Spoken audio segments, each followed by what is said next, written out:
ประจมในเตียนจิตดอกเรื่องนันติยะอุบาสกกลในการก่อสร้างเสนาสนะสำรับประสงค์การประสัมมาสัมพุทธบรมครูตรงกงในขนมไตรเอเซปตเนะมิกติยวนเนียกรงปีรินใสการนมีนอุบาสกมเนี่ยชมูนันติยะจิบดระบอบตระโกนเนมีนสถีชื่อกันลัทธิพระพุทธศาสนานันติยะโกมาการบมีดาใบดาจีซับบรอโดยชนหายก็คอมประเดบันตามหลุมล้อมระบอบมีดาใบดาบ้านทวายคลุนจิโอบาสกตั้งไปโตยเหมามหาจนเตียงไหลเฮานันติยะโกมานุธานันติยะโอบาสกตั้งปีการดูหมองไงมวยมีดาใบดาบ้านเตอร์สเดย์ดังเนียงเรวติเกียรติดาระบอบบองสรีในมีดาเอานันติยะโอบาสกเนียงเรวตินุเราจีมันไอมิงระบอบนันติยะโอบาสกจีสตรีมาชาตเทมันมีนสถีกำนังฝัดฝังอับเพิ่มตีนเซอหนึ่งที่วันนี้ไอ้นันติยะโอบาสกมันตรกาหนึ่งเนียงเรวติหนูเลยปนตายมีดาใบดาจังปีแข่งเจตายบังคอมก็พร้อมตัวโยงตั้งปิดไงเรียบเอาเวียหะมึงกลกาเหยนันติยะโอบาสกเจตายในใจตูมีนเนียงเรวติไอ้คอมปรังเฟือตีนเซลก็รบประพุทธประทอประสังแต่ร้อนรอดไงตัวใบนันติยะโอบาสกตูมีนอย่างนาเนียงเรวติอัดมีนสิกเดจรัทลาบันติเลยกาเจียขังกรอยมกมีดาใบดาจังปีแข่งเวอร์มรณะกาลออกตื่นนันติยะโอบาสกบ้านจิตทมขนมกากรบกรองเตียก็ประกลเกิดการนี้ขนมเตียเตียงปันมันเอาดอเนียงเรวติไทยรสาตั้งไปไงดูหมอกนันติยะโอบาสกบ้านจับใจมหาเตียนถวายดอประสังมินประปุจีประเทียนนึ่งใจใบตึกดมจำไหนดอสมมใหญ่เจาะแต่ร้อนรอไงหอยบานสร้างเนื้อสละบุญมุกมือขนองขนองไตรอิสิปตเนะมิกเตยวันเวประเกณฑ์ดอประสังมินประปุจีประเทียนขนองตีบำพอดในกิจเบโนกอดบานยกตึกมินคลังกระโอบจรุตเลือประหัวระบอบประสามปุดดำใบสำได้ในกาบริจาเตียนเจตนาระบอบก่อนอ้อยบ้านจะบาลอขนองเปโนมินสิกได้จำไหลดอกอจ่ากรอนไตดำเนาะตึกสระดอกบานประหัวระบอบประสามปุดบิเลียนา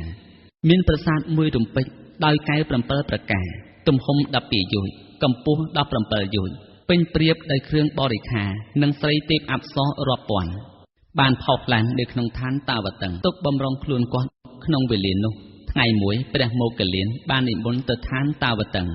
บานคืนวิบินประสานมินเป็นลือปรุงเปลี่ยนเป็นเปรียบได้เต็บกันยาปนแต่มันเคยเตวดาขี้มาจักระบอบประสานโดดเลยเตอปุสไนเตปอับซอกัญญาจังนุธาเจ้าไว้เราบอกยมเปรการณาชมวนนันติยะสอบไงโลกในขนมทานมนุษย์เลยเลยประโมกลินจหมกวิญก่อนนอมเรื่องนุเตอตู้ประมีนประเพียประองตรงตรัสถาตถาคตดังตั้งปีนันติยะโอบาสกบานยกตึกโจรเลือได้ตถาคตมาแล้วปนตายเปนุเมียนนาดังบานจีตถาคตมันสำแดงปราบเวเลียนนุนันติยะโอบาสกในขนมตีจัดดูได้บ้านลือดูชนเอาห้อยกองเรื่องรถแต่มีนสิกได้เจอถลาจีเพยุพิบแรงเตเตียนขนมกาเจียขันไกลหมกนันติยะโอบาสกมีนดำนาเตจูนเนื้อประเตกรานบ้านปรามดองเลียงเรียบตีอ้อยคอมรีบจอมจัดใจโพชเนหาประเกณฑ์ดองประสงได้แต่งแต่นิมนต์เตชานเตียรอดไงไอเลียงเรียบตีกาบสวาไม่เตพอดหายก็บรรทบประสังเล่งเอาชันบ้านเจสได้เตะดีประสังโดยอันในกับบริยายลูกดอนนอนติยะอุบาสกตลบโมวิญ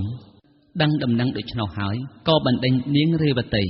เอาเจ้าจิงปีเตียเตอกวาดลานเตเลือเตียเจียขังกล่าวรีบจำจัดแจงตีนโดยคลุนไอประเกณฑ์ดอประสังโดยเป็นมุนตีนไงหมวยปุกรมยิดระบอบเลี้ยงเรือบัติบ้านสมตุนอนติยะอุบาสกเอาโจแต่เนยขนมเตียววิ่งกวาดกระโปรงไอเนยแต่บรรประกุลเอาจิตทมขนมเตียด้วยบนไหลขนมกาเจียขังไกลหมกนันติยะโอบาสกก็ทเวมรณะกาเตอบ้านแต่การในขนมวิเมียนท่านไตรตรังไอเนียงเรวติตั้งเปเปลูมกก็รู้เรือโรงเตียนเนมกเตียเจ้าอัดสอนต่างคลุนจีสตรึหนึ่งศาสนาบ้านเจสได้เตดีล้อประสองมินประปุจีประเทียน ដោយអំណាចនៃកម្មអាក្រក់នោះក៏ក្តៅក្រហល់ក្រហាយដល់ព្រះបាទព្រះវេស្សវណ្ណដែលជាអ្នកត្រួតត្រាពួកយក្សព្រះបាទព្រះវេស្សវណ្ណបានជ្រាបដំណឹងនោះហើយក៏ប្រើយក្សជាសេនា2នាក់ឲ្យមកស្រែកប្រាប់ដល់ក្រុងពារាណសីថានៅ7ថ្ងៃទៀតយើងនឹងចាប់នាងរេវតីទៅទម្លាក់នៅក្នុងនរកទាំងអស់នាងរេវតីឮដូច្នោះហើយផិតភ័យខ្លាំងណាស់រត់ចូលទៅក្នុងផ្ទះបិទទ្វារចាក់សោមិនចេញទៅណាឡើយដល់ថ្ងៃជាគម្រប់7យក្សទាំងពីរក៏និមិត្តកាយធំសម្បានគួរឲ្យខ្លាចលោកដៃហែកទ្វារផ្ទះហើយចាប់ទាញអស់យកនាងរេវតីចេញអំពីផ្ទះចាប់ដៃម្ខាងហោះព័ទ្ធក្រុងពារាណសី7ជុំទើបនាំទៅបង្ហាញនន្ទយៈទេវបុត្រនាឋានត្រៃត្រឹងឯនាងរេវតីបានឃើញនន្ទយៈទេវបុត្រស្គាល់ជាក់ថាជាស្វាមីរបស់ខ្លួនហើយក៏និយាយអង្វរឲ្យជួយនន្ទយៈទេវបុត្រប្រាប់ថាយើងជួយនាងយូរណាស់ហើយពេលនេះយើងជួយមិនបានទេយក្សទាំងពីរក៏អូសនាងរេវតីទៅបោះចោលទៅក្នុងឧសតនរកនៅក្នុងវេលានោះទៅប្រជុំនៃទានជាដករឿងមិរុទ្ធព្រាហ្មណ៍ចិញ្ចឹមដេរិឆានប្រសើរជាងចិញ្ចឹមភរិយាក្បត់កាលកន្លងទៅហើយមានព្រាហ្មណ៍ម្នាក់ឈ្មោះមិរុទ្ធៈនៅក្នុងស្រុកក្បែរឆ្នេរនៃស្ទឹងចន្ទភាតាថ្ងៃមួយមិរុទ្ធព្រាហ្មណ៍បានចេញទៅជួញឯនគរតកសិលាត្រឡប់មកវិញដល់ពាក់កណ្ដាលផ្លូវបានឃើញឆ្កែមួយស្គមនៅទៅឆ្អឹងអង្គែស៊ីជ្រុះរួមអស់ដីក្រោមសាលាសំណាក់មួយក៏មានសេចក្តីករុណាអាណិតអាសូរដល់ឆ្កែនោះជាពន់ពេកបានផ្សំថ្នាំឲ្យផឹកមួយរំពេចឆ្កែក៏មានសេចក្តីស្រឡាញ់បានដើរតាមព្រាហ្មណ៍នោះទៅព្រាហ្មណ៍បានចិញ្ចឹមឆ្កែនោះដោយសេចក្តីសង្គ្រោះក្នុងការជាខាងក្រោយមកភរិយារបស់ព្រាហ្មណ៍សម្រាលកូនមិនរួច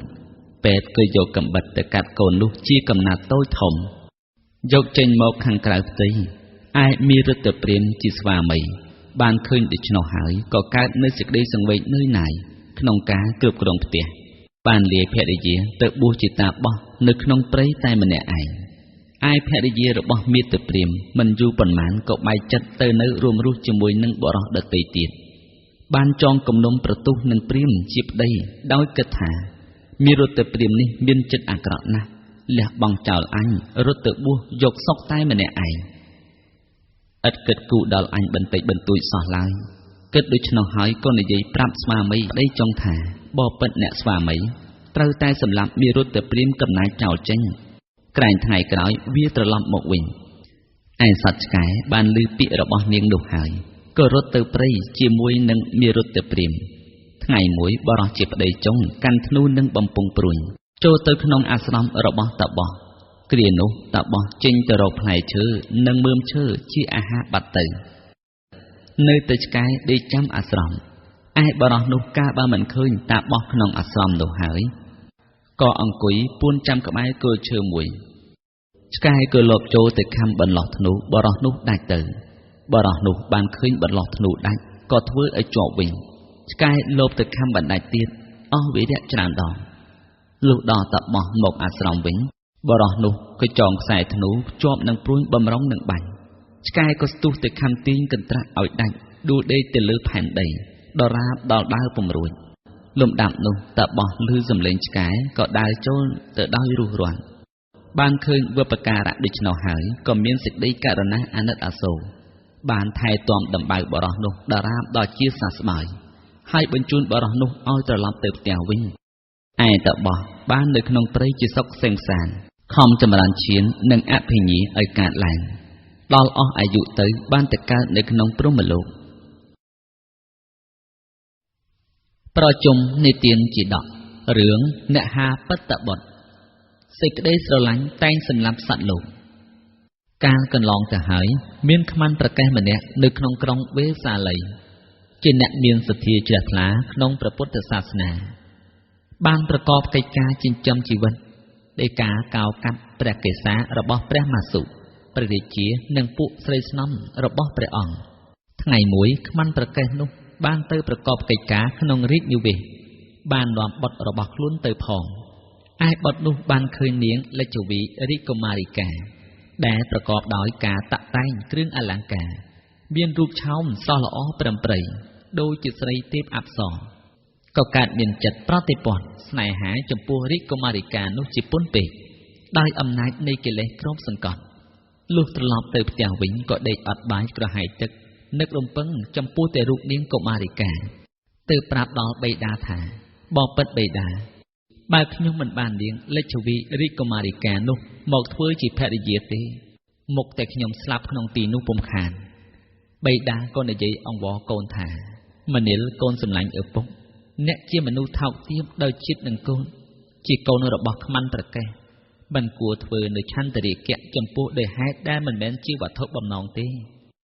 ព្រោះព្រះរាជធីតានោះជាធីតារបស់ស្ដេចលេចឈវីមានជាតិដ៏ខ្ពង់ខ្ពស់មិនសមរម្យនឹងកូនឯងទេចាំបិតាទៅរកនាងកុមារិកាដែលមានជាតិនឹងកូនស្មើគ្នាឲ្យឯកូនរបស់ខ្មាន់ប្រកេះនោះមិនបានស្ដាប់ពាក្យសម្ដីរបស់បិតាឡើយនៅតែមានចិត្តប្រតិព័ទ្ធស្នេហាចំពោះនាងលេចឈវីរាជកុមារិកានោះខ្លាំងឡើងមិនយូរប៉ុន្មានហើយស្លាប់ក្នុងពេលនោះទៅ